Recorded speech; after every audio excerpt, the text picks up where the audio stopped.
Hello, I'm Ryan Cook, and this is Civic Tech Chat, a show that looks at the way technology, politics, and policy impacts the world around us, the tools we use, the way services are delivered, and how we talk about and set policy all shape our society. We'll gather around and have a chat about these things together and more. Either that, or maybe I'll rant about a topic for a while. Before we get started, I do want to let you all know that we've started a Discord for the podcast. There will be a link with an invite down in the episode description. Do feel free to go check that out. It's a small community right now, but hoping to grow it. It's a great way to reach out to me and let me know things that you might want us to cover, or to just hang out and talk about civic tech. Anyway, let's go ahead and start the show. I'm so pleased to be with everyone here at Brigade Congress. My name is Ryan Cook, and I am the host of a podcast called Civic Tech Chat, which seeks to cover those places where technology, policy, civic life all kind of come together, which is what brings us here today. We have an excellent panel of guests here. They're going to talk to us a bit about things like why they volunteer, the sort of motivations they have, the types of volunteers that they have seen as organizers or volunteers themselves, as well as some of the realities of volunteering. So I'm really excited to hear what they have to say. But first, why don't we do a little round of introductions? So could each of you introduce yourselves and tell us a bit about what you do? And then Mari, I think you are up first for that. Yes, I am. Hi, I'm Mari. I use she, her pronouns, and I'm a user researcher and organizer. So I found myself in the CFA network starting last fall, a few months after I graduated from college. And I've popcorned around the network, first as the research lead for the Brigade Organizers Playbook Extension Project, then volunteered with Get Your Refund. And then I ended up joining the revisioning effort and the peer-to-peer initiatives, where I've been building out infrastructures for the network team to support engagements. And then Nehemiah, I believe you are up next. Hello, my name's Nehemiah. I'm from St. Louis, actually, but I've moved to, he, him pronouns, by the way. I'm from St. Louis, Missouri. I moved to St. Paul, Minnesota very recently, as of 2020. What a time to move, right? And I started working for the city of St. Paul. But in my time in St. Louis, I had joined an early brigade, OpenSTL, back in 2014, I think, and have been with the Brigade network ever since, I think. Yeah. So happy to join you all. All right, and I believe I am up next. So I am Matt Zagaya, he, him. I hail from Boston, where I've been volunteering with Code for Boston since 2015. Started out volunteering on a Brigade project, and then worked my way to being a project lead, and then eventually was asked to help join the organizing team at Code for Boston. So despite being a software developer in my day job, I go Code for Boston. I do pretty much everything but code, which is kind of funny. But overall, been quite involved and, continue to work on the organizing team. And that's, I think most of my background. During the day, I'm a software engineer. So I do software development, although I was actually professionally trained as a lawyer. So some folks in tech have imposter syndrome. I'm an actual imposter, so that's a lot of fun as well. So yeah, that's a little about me. I will toss it off to, I think, Jilzy. Hey, yep, me next. Okay, so hey, I'm Jilzy. I use she, her pronouns. I am a co-founder and captain of Open Charlotte Brigade, which means I kind of wear all the hats that aren't coding. Because I am not a coder. I married a coder and I spawned one. So that's as much as the coding skills I have. Other than that, I'm one of the original NAC members. I'm the former NAC chair and also a former CFA community fellow. And I'm happy to see everyone. So one of my favorite kinds of questions to ask is the question about personal why. I like to kind of dig at that motivational level with folks. So for each of you, what is your personal why? The thing that drives you to get out of bed each morning and do what you do. And Jill, maybe do you want to start us off with this one? Sure. So the why I get out of bed, because it's not socially acceptable to have a fridge in my room, probably.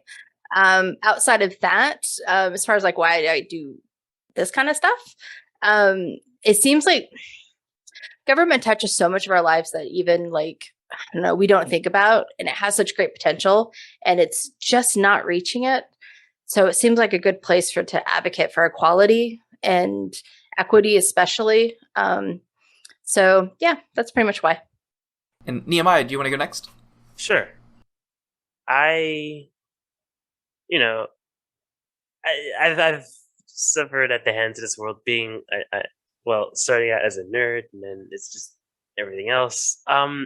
This world is weird, and we can definitely make it better. So I thought I'd take a bit of that power into my own hands and make it a better place.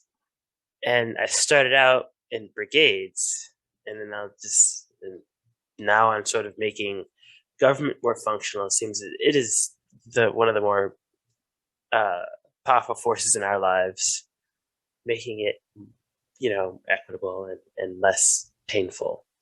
Matt, would you like to go next?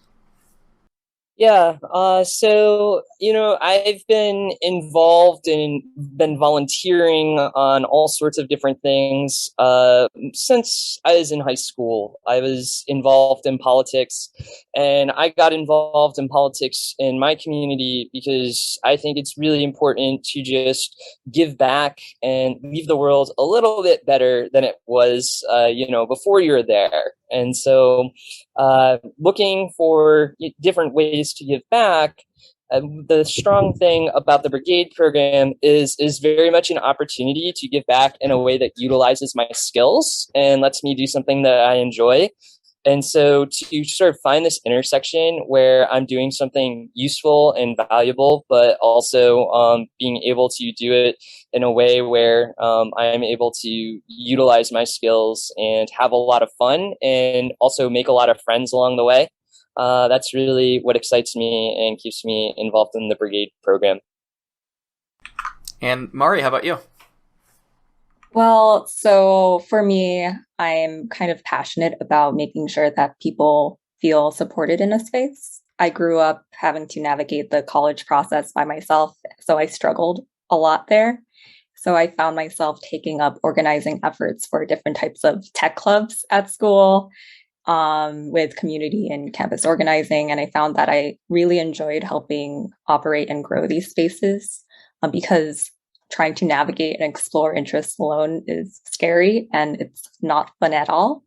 And also a general personal why is making myself proud that I'm able to overcome challenges despite all of these hardships. And for me, it's particularly hard to get out of that mindset of being so focused on past decisions and regrets in life. So just being able to prove my past self wrong makes me super excited and stoked for what I could accomplish in the future. So having heard a bit about all of you, one thing that's clear is even beyond volunteering, y'all have a lot of different things going on in your lives, coming at things with like a lot of different skills. And that kind of, since you end up spending then probably a significant amount of your time then on volunteering and trying to balance it with the rest of life. You could, for example, instead of deciding to go help code something for a brigade or help do some organizing, you could, pop on the couch and watch some Netflix, maybe have, beer in hand. So that begs the question, why do you instead decide to use this time to do volunteering? And I'll sort of leave that question. I'll let it kind of linger over the group and see who wants to hop in first. So I think that it is, I think, a function, first off, of wanting to be involved in the community. And so is fun as, sitting down and watching Star Wars on Disney Pluses or playing some Nintendo, which I also enjoy. You really need balance And I've also established, a little bit of a social rhythm here in Boston. So I'm not originally from Boston. And the reality is that I met a lot of friends through Code for Boston. And so I think that it's just exciting to sort of have that regular thing where you're interacting with a bunch of people who you really enjoy working with, and you're collectively working together to make some kind of difference. So it's not, it's you sort of get these different things out of it compared to the other stuff that you do. And I think that that sense of community and being a part of Boston and really being, I think anyone who gives back to their community is very much a citizen of that community, and love that feeling and being involved. I'll second most of that. It makes me feel connected to the people around me. I mean, I have friends I've known since high school, and none of them are quite as into technology. Video games, yeah, but not technology. And I like tinkering with things, and so I made friends with other people who like tinkering with things, and then even more friends groups, Linux user groups, gaming groups.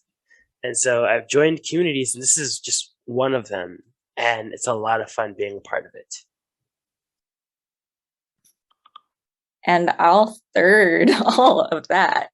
Definitely that social contact with people that align with your interest is something that is super important, especially during these times. And so I don't ride that reasoning train.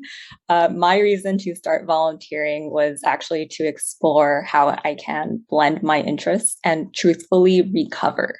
So by the end of last year, I made commitments to take a pause from an exhausting job app grind, constant rejections, because I didn't have enough experience, and feeling so detached from positions I'd apply for, because at that point I was applying for anything. Okay. So I'm sorry about that. Okay, but so everything did not bring me joy. So I needed to get joy through volunteering. I feel like by forthing that, we're basically just saying the same things over again. But I think that's part of the reason why we've all found each other, is that we were looking for that same sense of community. What feels like a million years ago, which was probably only 12 years ago when I first moved to Charlotte, the only person I knew was my husband, which is not a recipe for success. And so I really needed a community. And it turns out I bond better with people who are working and doing things and building stuff than I do sitting at a bar, shooting the shit. The whole time I'm reading this, these questions, I'm like, yeah, great existential questions here. Let's do some small talk. But the truth is, I'm not really very good at small talk either. So having the opportunity to build a community around people. As I mentioned, my husband's a software developer. He would want to go to techie things. And while I don't know anything, I at least at the time didn't know a lot about that. I don't particularly love being left at home. And it turns out they're not great at organizing things. And so my skills did become very valuable. So it's nice to use your skills to be in a valuable way. And it's kind of morphed from there. So I'm gonna throw a curveball in here. This is a question that wasn't written down. Little follow-up. So I heard a theme of belonging in there, and really all of your answers. This idea that you were trying to find some sort of mix of community and purpose that came together. Is that something that y'all were like, oh, I'm gonna go search for this? Is this something you intentionally knew you needed, and was this the sort of community you intentionally looked for, or is this more happenstance and it just got lucky and it sort of worked out?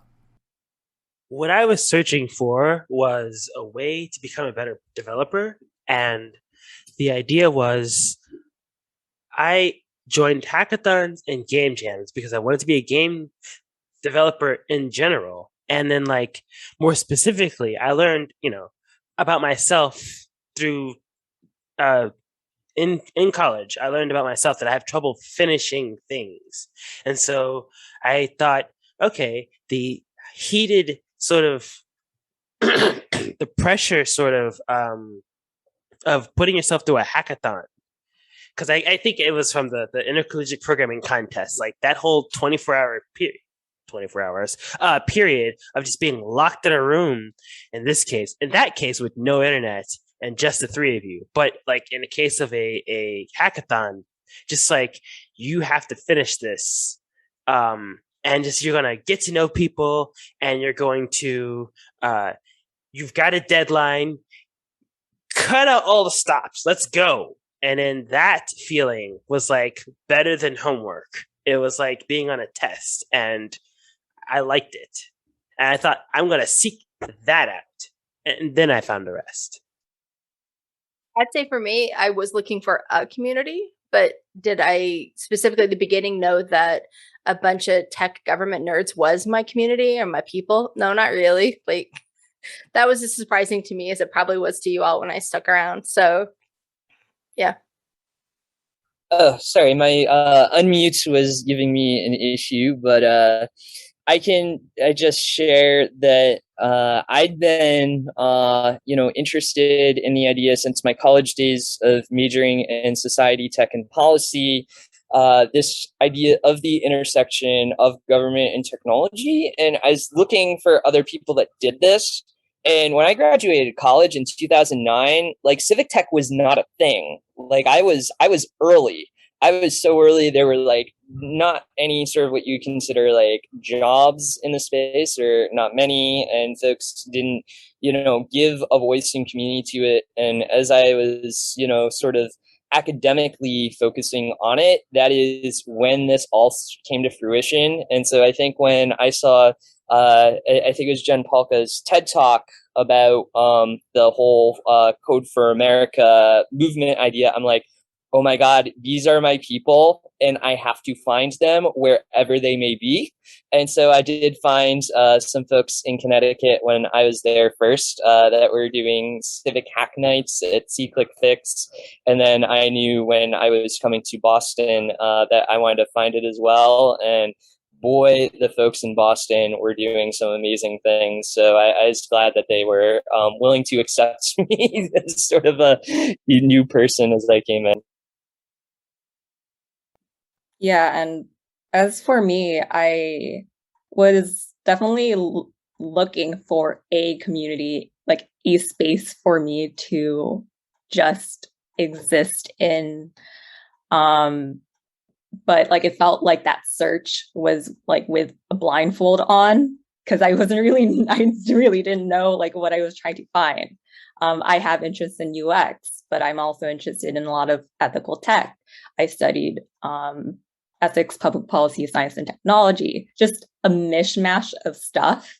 So like months after being exhausted of trying to find a job post-graduation in spring 2020, I was like, well, like I heard of Code for America. Like I heard of it during my trying to figure out like if software engineering is right for me, and seeing like, oh, Code for America, but I switched my major sometime there. But it like, I actively tried to find a space, but I didn't know what I was heading into. I appreciate you all sharing that. I'd like to go ahead and pivot us to a bit of a conversation about something called volunteer personas. There is a document that I'm now going to attempt to paste into the Zoom chat that Code for Boston helped put together that seeks to describe a number of these personas. Matt, would you mind starting off the conversation about this by giving us kind of like a high level of what that document seeks to do?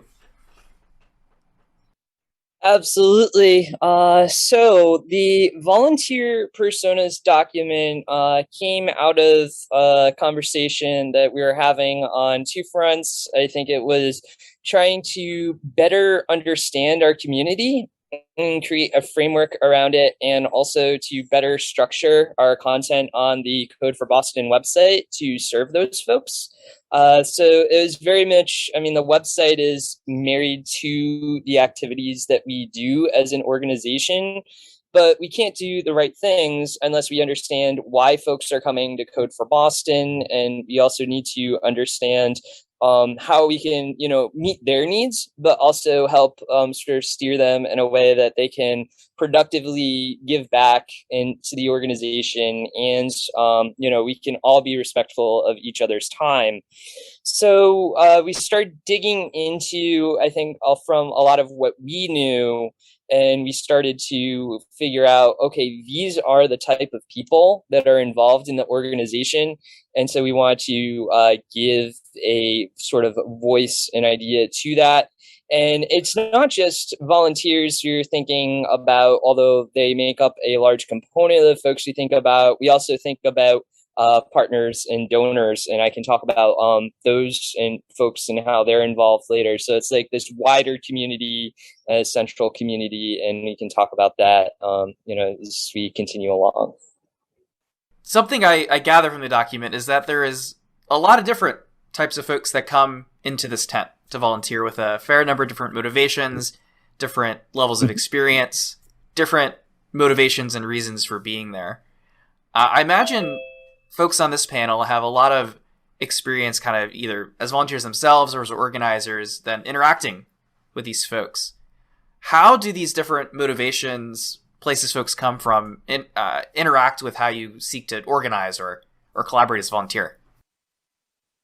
So one of the first things I always asked people when they would show up for Open Charlotte is why they were there, or what they wanted to get out of their time. So that way I can try to fit them into where, what reaches that goal. Because it's nice to think that we're all here for truly altruistic reasons, but the truth is we're here to do something. So if your goal is to hone your skills or to lead a team because you've never been given that opportunity at work, I want to give you that opportunity to do something like that. And then the other thing, that making sure I always check back in with them to see if that goal has shifted. So that way, in hopes of extending their time with us, because if that goal shifts but their opportunities never shift, then they'll fade away. So I really like this document. It was super cool. First time I've ever seen it. Yeah, so I was part of a project that actually makes an interesting case study of volunteer motivations. So on one hand, it was trying to figure out the support needs of volunteer brigade leaders in the network, but also I had to manage a group of research volunteers on trying to interview and help analyze these, the data. And for one of the themes that we found was, so some brigades find it really difficult to retain volunteers because they don't have projects that align with their volunteer skills, which leads to, dropout, and also not knowing volunteer motivations, and also seeing believing that volunteers may not have, meaningful experiences within the brigade.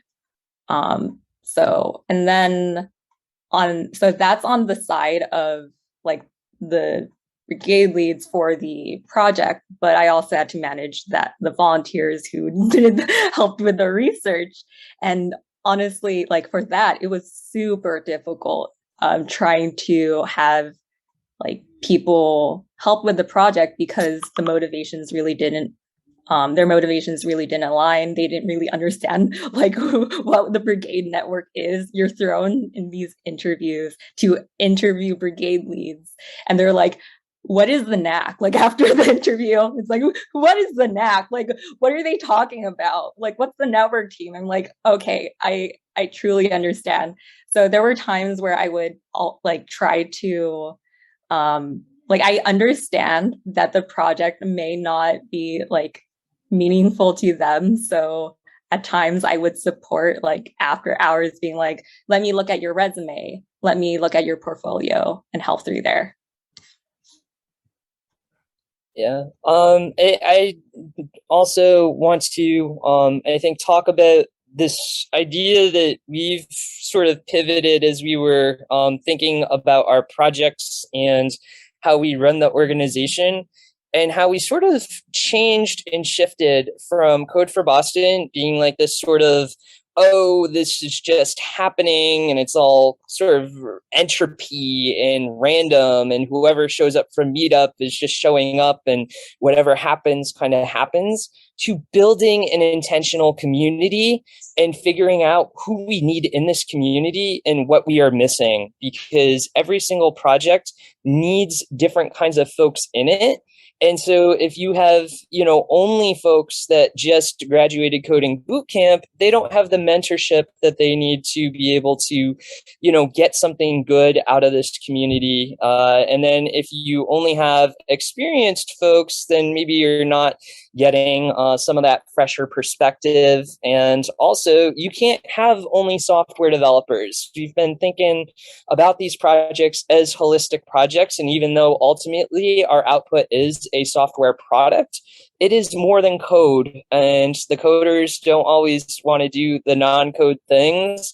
So helping to just emphasize again and again that everyone belongs here, and you can have different kinds of folks and invite them into our community has created a stronger and more diverse brigade for us. And I think that, doing that recruiting, sending out those asks, that makes a difference. And so that has been, I think, a concrete win from that discussion. I do wish that I'd had a document like this when we were sort of pushing our brigade like a little bit further. There were some years when there was a sort of dearth of volunteers. It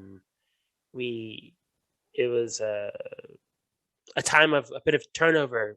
Some of our leadership had left to go into other cities, to go into other things, and so a lot of the relationships that we had with other communities, with the city itself, or the county rather, had sort of severed. And so what we had was a sort of a small enough group that we were able to just sort of keep it informal and hang out before we went into the sort of operationalizing of the volunteer effort.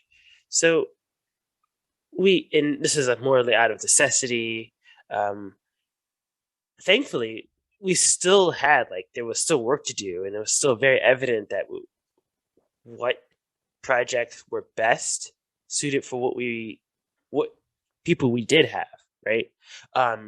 We had 2 coders and a couple of people who just knew the St. Louis landscape, and they knew what they wanted out of St. Louis. I'm still, once again, speaking out of St. Louis because I joined Open Twin Cities last year. Meanwhile, Open Twin Cities has direct engagement from the city of St. Paul, and has engagement from just more experienced volunteers, I think, even than us. Just they've been more consistently with their brigade. Maybe I'd like to let them speak to that, because I wasn't there for their years of involvement with the brigade network.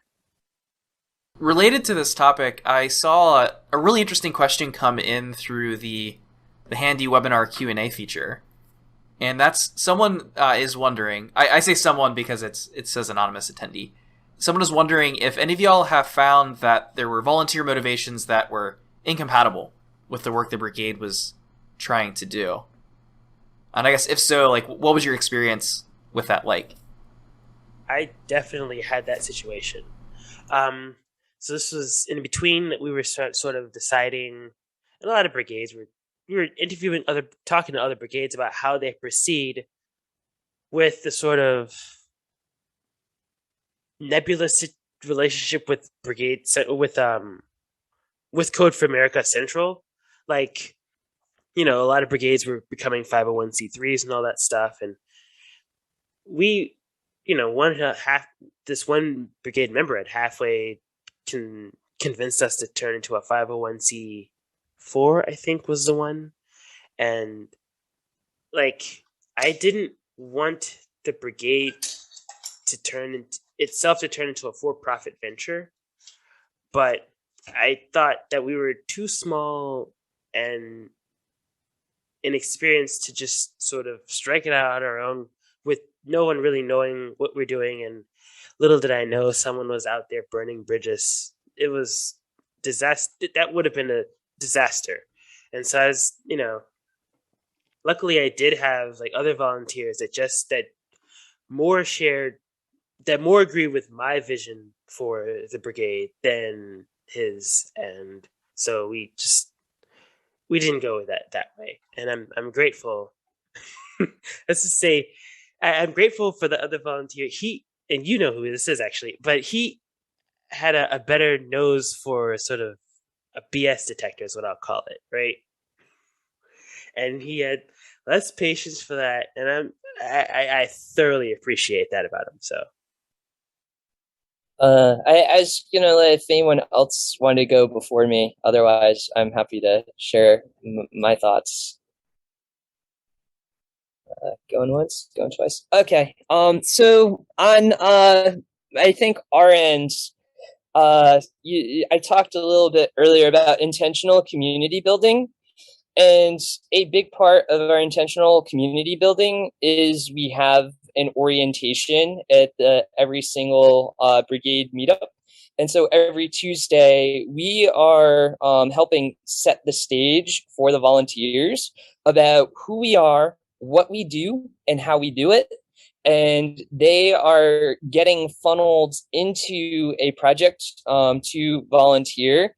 And so sometimes we'll get folks that show up and, they might think, I want help with my PHP project, or I'm going to just like hire folks. And we have different, I think funnels for folks to do things like share job opportunities. So it gives us an opportunity to let folks know this is who we are, and you're going to go here. And if they feel like their like motivations and what they thought Code for Boston was, or what they were going to get out of it is not compatible, then they'll usually say, oh, okay, now that I know what this is, I'm going to go look for the thing that I was looking for.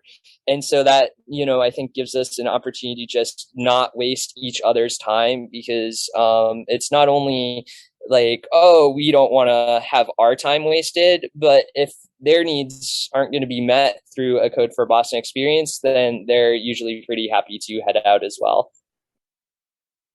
I'd echo a lot of what Matt just said. Like, we do an orientation that explains like what we do, who we are and what we do, how we do it, that kind of stuff. When I have that conversation about motivation, if I find out that what they're looking for isn't something that we can provide,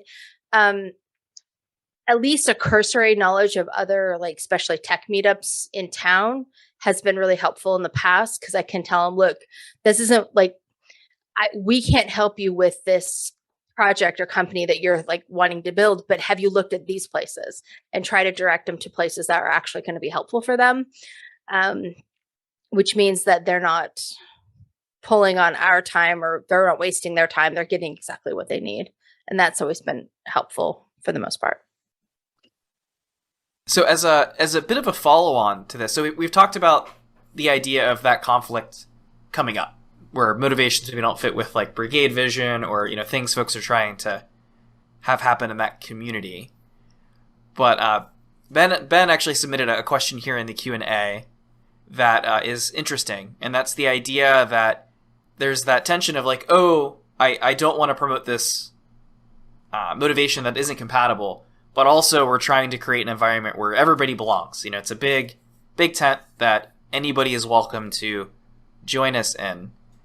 So how have you all gone about that tension in communication, trying to communicate, hey, you're welcome in this environment, but this specific motivation is what's not compatible? I guess I'm happy to kick this one off. And I think one of the things that I love to think about is the idea that you don't want to just shut folks down. And so if you go to Disney World and ask them what time the park closes, they will tell you the park is open until 9 p.m. And that is, I think, the mentality that I try to think about when I'm communicating with new folks and helping them understand, this is what you can do here. And I'll try and help understand what they're interested in. And by helping understand their background and who they are, I can maybe give them the avenues by which they can be a part of the community and be involved and put them in the right place. And so that's how I try and think about it. I'd say I don't treat it as attention, more like, I don't know, opportunistic. By having those conversations one-on-one with them, it gives me a chance to I can't help you build your company because that's not what we do. But, if you want to volunteer in this project, we can help you establish the skills that you're going to turn around and use for your company. Or, you know what I mean? Like, if you're a coder and you've never done anything outside of that, here's the opportunity to lead a team or do some research or build a relationship or organize an event. Or, do you know what I mean? Like, things that help round you out to make it so that way you can do, you know what I mean? Like, you can go off on your own and have a better shot of it, like establishing those other motivations that you might have. That's pretty much what we did.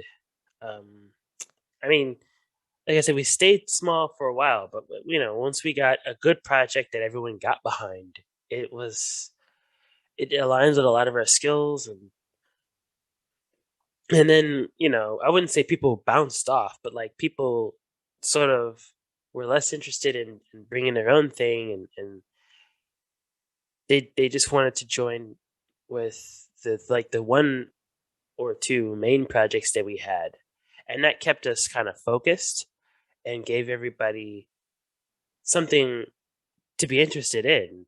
And it was sort of like a lightning rod, channeling people. And then, people, if they didn't think that was, if they didn't want that, then, we were in a co-working space. We maintained sort of a porous nature, but we tried not to have people bounce off of us completely.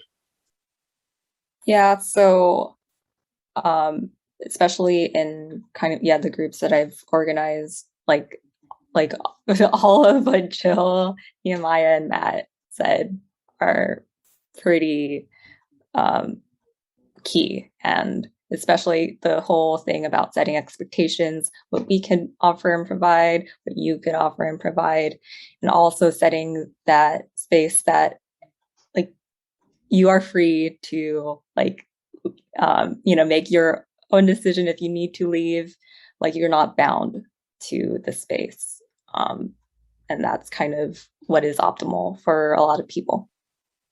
All right, if the panelists are satisfied with that, I might go ahead and bump us along to the next section, unless someone gestures at me wildly like, no, I still had words, Ryan. And I don't see that happening. So I'm going to go ahead and move us along to talking about the constraints in volunteering. And I suppose what I really mean by that, it's the very personal constraints. And the first thing I want to ask about there is sort of how it relates to how volunteering fits into the rest of life. As mentioned, a lot of us have jobs we're working, we have families, and there are things that come with that. Maybe there are other obligations in life. And we're still trying to find this bit of time to do this volunteering activity that helps make us feel like we belong, helps us feel like we're contributing. How do y'all seek to balance not only the time constraints, but then how all of this then weighs on things like your mental health? Well, one way is to sort of spread out the work amongst, as the Cathedral in the Bazaar says, many hands make light work. Okay, I'm sure that's not just ESR saying that, but yeah. That's why we like the co-captain model. And then the hard part was getting people motivated to commit and fulfill the responsibilities that they took on, but just that sort of, we let a sort of social pressure of, I said I was going to do this, and I just let people be honest with themselves. Yeah, I ran out of time on that one. Or some people just had they literally told us, well, something's come up. I can't contribute what I want to take, what I want to contribute to the team here, and I'm pretty sure that happened a lot this 2020. A lot of people. It wasn't even just.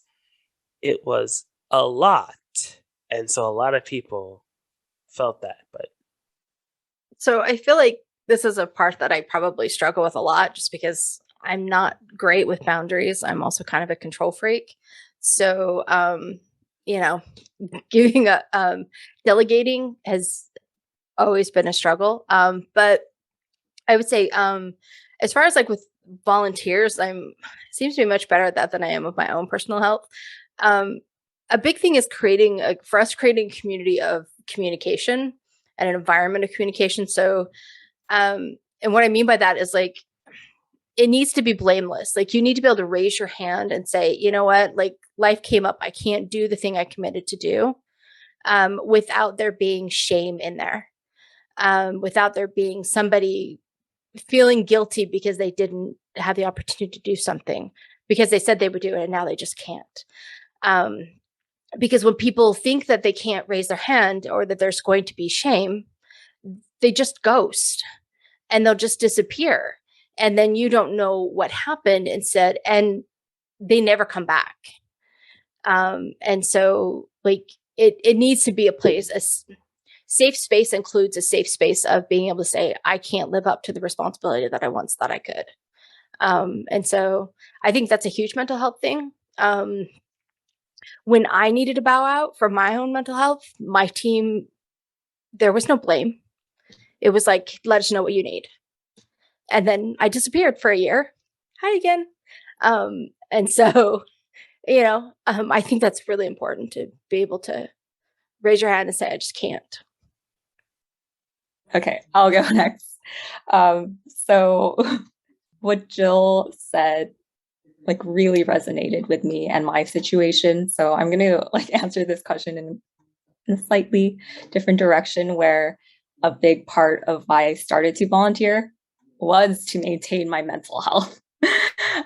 So the volunteer community here at CFA was an optimal space for me to join in on because it allowed me to take a breather from the stress I had as a recent grad that like had a lot of like different hardships, and just also being able to explore my interests without being pushed away for not like having the expertise.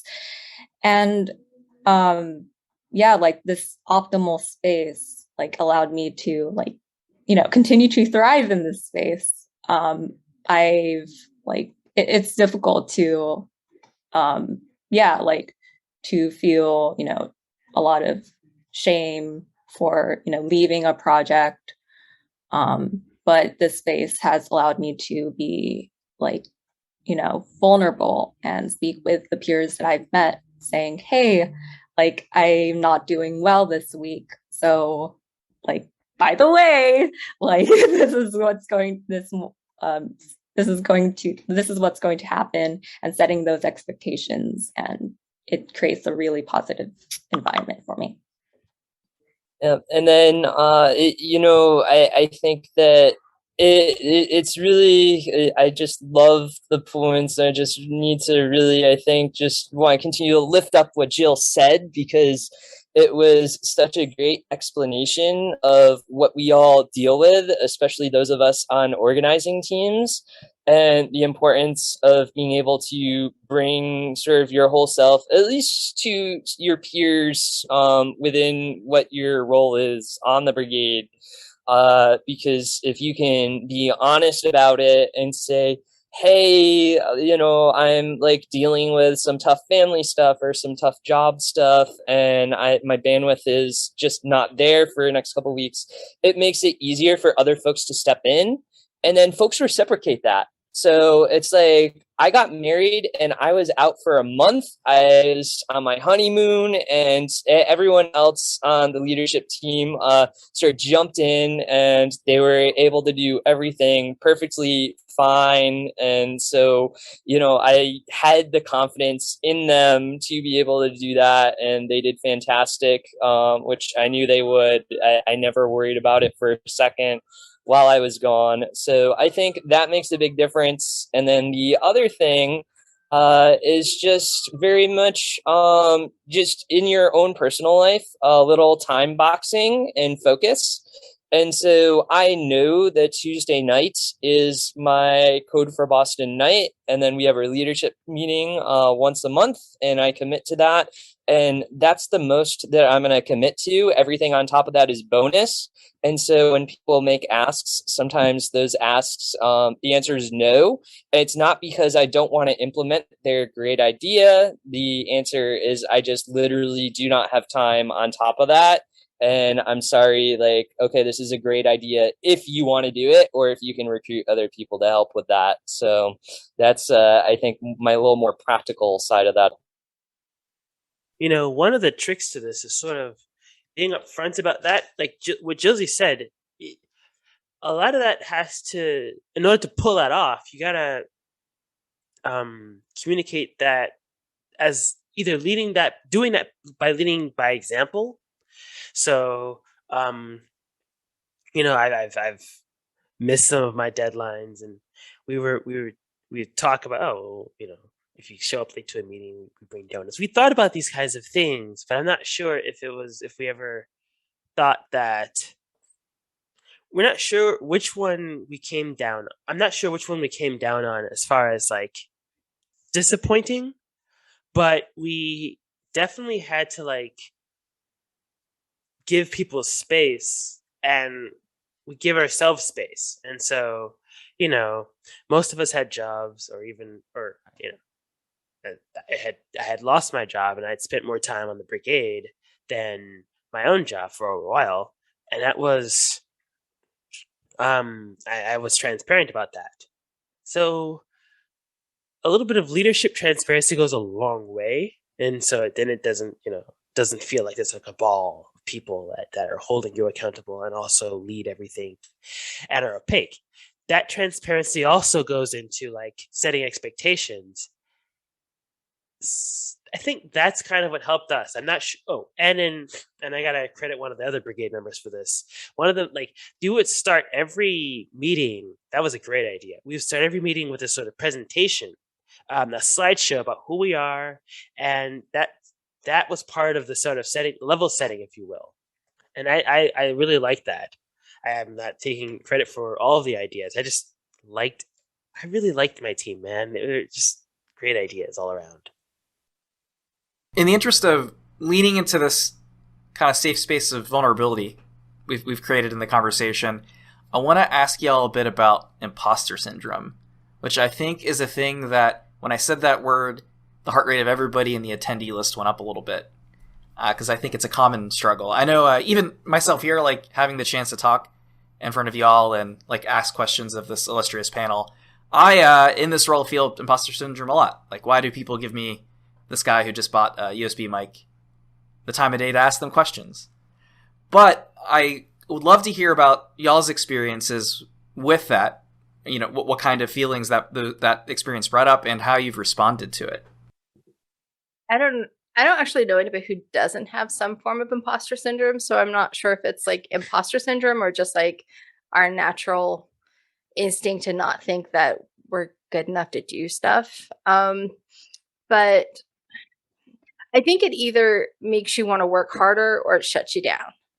And I'd like to think that most of the time I work harder because of it to make myself actually qualified or find ways to become qualified to do things. I think sometimes it gets overwhelming, and so it does shut me down. But yeah, I think if you're just honest with the fact that, I am absolutely convinced that any day now you all are going to figure out that I'm full of shit and you're not going to want me to hang out. But until that day comes and you all get smart enough to not do that, or to do that, like, I think it just makes me work harder because I want to become actually have the expertise that I feel like you all think I do. Yeah, imposter syndrome is a huge struggle bus in my life. So, and it goes with what Jill has said about like you either work harder or you shut down. And so like there was imposter syndrome drove me to switch my major out of software engineering. And then I shut down there. I pivoted to UX research, got an internship at Alaska Airlines, and I still felt like it was. I still felt like an imposter because my school didn't have an actual UX like related program. So I ended up, searching like on Google, figuring out, hey, like what are other like top schools do and what curriculum that they have. So a lot of imposter syndrome there. And when I joined like the Brigade Organizers Playbook Extension Project, I am like recent grad, joined as the UX research lead for the project, essentially like having, volunteers that some of them have PhDs like in research. And I'm like, what am I doing right here? So I always still struggle with imposter syndrome, but lately, like just reminding myself of the impact that I had onto others. But even reminding myself is also difficult. So kind of learning to just accept like positive comments made about me by like from my peers. Just accept them. Don't be like, but not in this sense, like not in that mindset. So just accept and just not question. And like that has been like making my like viewpoint just a lot better. I doubt I've ever had imposter syndrome myself, but that's I have to credit in part the St. Louis developer community. That was definitely one of the first like game jams I went to. The first thing they did is goes, okay, stand up and say, I am a developer or I am a game developer. And just because they knew that was an issue. And so I'm gonna just the that community wanted to tackle that as sort of a front end thing. And then I sort of shared that I don't want to say charity, but what's the word I want to use with the generosity with my team. So, like for example, someone said, "I'm new. I'm not a web developer, but but they had earlier told me that they were an embedded programmer, and I said, hold on a sec. And this is harder. I'm like, well, I don't know about harder, but just back up for a minute. A embedded developer has to use a statically typed language like C that's like evented, which by the way is a lot similar to JavaScript, but also I just outlined things that like these are different challenges, yo. Like don't undersell that. You first of all that experience brings a lot here. A lot of that experience communicates, right? And then that's really hard. Most people don't ever encounter also a limited library set, right? So yeah, a lot of that. Like I said, I was very generous about the attitude I had toward people's experience, and then I hopefully encourage other people to be more generous with how valuable their experience was to contribute. Yeah.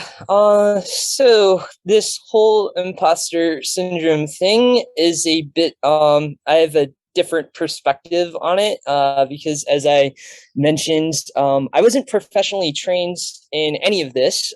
Software development was very much a hobby for me, and so when I first started out, I didn't care if I had imposter syndrome. I wasn't trying to be, like the best JavaScript programmer. I was just like having fun building projects on weekends and I was, aiming towards a little bit of a different career. And then it just sort of, my hobby turned into my job, and I had a lot of fun doing it. But that said, I have, I think a whole lot of folks that I've met and worked with and mentored through my day job. And I really see, I think, the, permeation of imposter syndrome in the software development community specifically. And I don't think it's limited to that, but it seems to be especially pervasive as folks think about things. Of course, I went to a tech undergrad school, and like the physicists thought they were really sort of at the top of the ladder, and the mathematicians thought they were better than the physicists. Like, it just goes everywhere. But ultimately, it's something where you need to understand that, one, this is not dress rehearsal. Like, every day you show up, this is the game. And so you need to try hard, and you're going to make mistakes like everyone else. And that is okay. Like, making a mistake doesn't mean you're bad at what you do. And I think also just helping other folks understand like where the bar is, what folks, usually do, helps level set. And so once you understand that other like talented folks do things the way that you do, then you start to feel a lot more comfortable with it, talking with your peers. That's why it's so great going to a meetup, because when, you're in your organization or company and doing something, then you can talk to other folks at other organizations and know how they're doing things, and maybe try and get better sometimes, or maybe just realize that you have been doing it the right way the whole time. I will finally close out and say that a couple, years ago, when we last met at the Code for America Summit, they gave us these T-shirts and said, "No one is coming, it's up to us." And so the idea is very much that, regardless of whether you're, at the like top of, your expertise in a certain area, it's always going to be sort of a group and a team thing. So you don't have to be the best at everything. And ultimately, it's not like there are other people trying to do what you're doing and beat you. It's not a competition. You're doing this together. And so I think that just appreciate that and your peers, and that's what makes the difference. So much good in that answer. I think some of that is also kind of pervasive. Some of the like, no one is the expert or the best or trying to be the best. It's not a competition. A lot of that, I think, is shared with the open source community. And I love that about that community. And that's why I gravitate toward that too. Now, they're sort of trying to reinculcate that. Like, some of it, got some hot shots kind of polluted that water, but they're coming back to it, going, yes, this community is for everyone, and regardless of skill level, like you said, and we can't let the self-called hot shots sort of dominate the conversation. You have to give space to everyone. So, well, I know we're getting to the end of our time block here. As far as like organizing folks, I have a question for y'all. Do we have enough space for me to kind of allow them to do a little bit of a concluding thought before we close? Is that okay? Excellent. So I'm assuming the yes in chat was for me. Maybe it wasn't. Unless I'm interrupted to tell me that it's not, I'm just going to go for it. Cool. So one of the things that we do on the Civic Tech Chat podcast is at the end of every episode, there's a space for the guests to give us an idea of what sort of thoughts they'd like us to leave the conversation with as we then kind of go into the rest of our day. So I'd like each of the panelists to kind of consider that as I vamp here for a little bit, and then share with us what concluding thoughts they'd like us to have. And while they're thinking about that, I'm also in the service of always plugging. Gonna throw a link in the chat. If you liked this panel, you like the podcast, maybe you want to chat with people who are in this community, the podcast has a Discord, and there's an invite link in the Zoom chat. Come hang out with us. So now that I've done my little advertisement thing, What kind of concluding thoughts do y'all have? Okay, I think I can go. So I love that shirt. Or even, I don't even think it was just a shirt. It'd be, Jen Polka used to say that. It's no one is coming, it's up to us, right? Uh, I I liked it because, and then I want to, like, what was it that he added? That, oh right, that this is not, that there is no dress rehearsals. It reminds me of like Miss Frizzle's "Get Messy, Make Mistakes." Oops. Take chances, get messy, make mistakes. I just did. I I want to bring that energy to just about everything because of the sort of humanity in all of us. And at the very least, I want to leave with like community is, I think, what really energizes us here. I mean, even if you're an introvert, um, just still the feeling of being a part of, I think somebody's going to call that meaning 3.0, is like, the online communities bringing us meaning and all that stuff. Like, let that sort of energize you versus, I don't know, profit or it that's probably, I think that's why the open source community works as well as it does. But like, just that giving yourself that space to mess up, it's gonna have to be com a combination of all these things. We got a lot of work to do on ourselves going forward, as a group. There's a lot of work to do in this world, and I think with that sort of generosity for ourselves, that it's not all on us, and that we can make mistakes, but we have to like be honest about those mistakes in order to fix it. Yeah, that's, I think, how we're going to go forward. I'd like to say for my closing thoughts is just to take care of yourself and don't be afraid to make a change. Volunteering can be an escape, but volunteering can also be a very tough thing to do. So don't be afraid to make decisions such as taking a pause or leaving a project. Volunteering will always be there. There will be an opportunity that you'll enjoy better. Please, recharge. We're all we're affected by like these trying times. So just really realize that a lot of people are struggling, and you are not alone.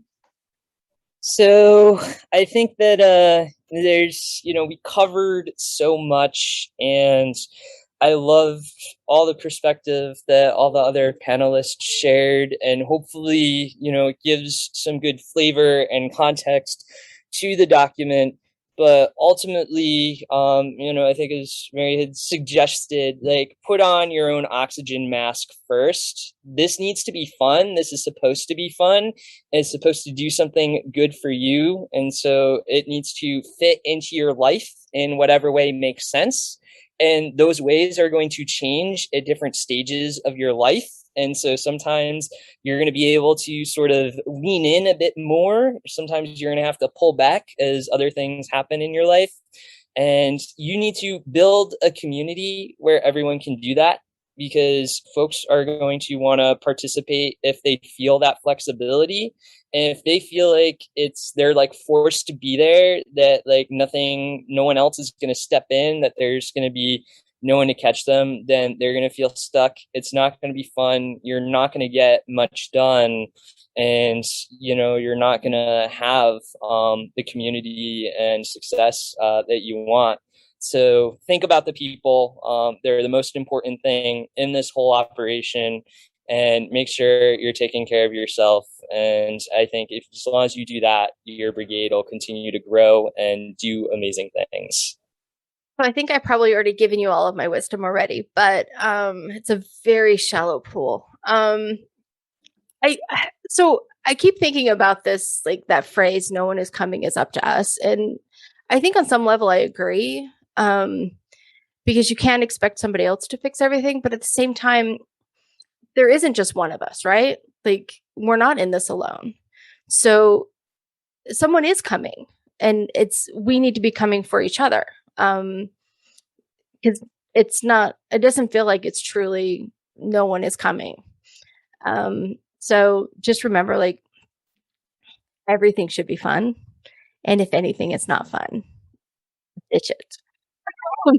But like, do the extra, I think it's worth the extra work to make sure that volunteering with our organizations is fun. It is something that people want to do, that there is an environment of caring, of empathy, of, fun and, laughter. Otherwise, it's even if we come for each other, it's still not going to be enough. And thanks, everyone. Hearing Jill say that their wisdom is a shallow pool made my brain go, man, mine must be a rain puddle. But I do want to thank everybody for coming to the panel and listening to us talk for a while. I think we covered some really great topics. Thank you to all the panelists for taking part, sharing your wisdom, and being vulnerable. That's not an easy thing to do in public, and I very much appreciate it. And of course, thank you to Code for America for making this space available. You can follow us on Twitter using the handle @CivicTechChat, visit us on the web at civictech.chat, or subscribe to us for content updates wherever it is you download your podcasts.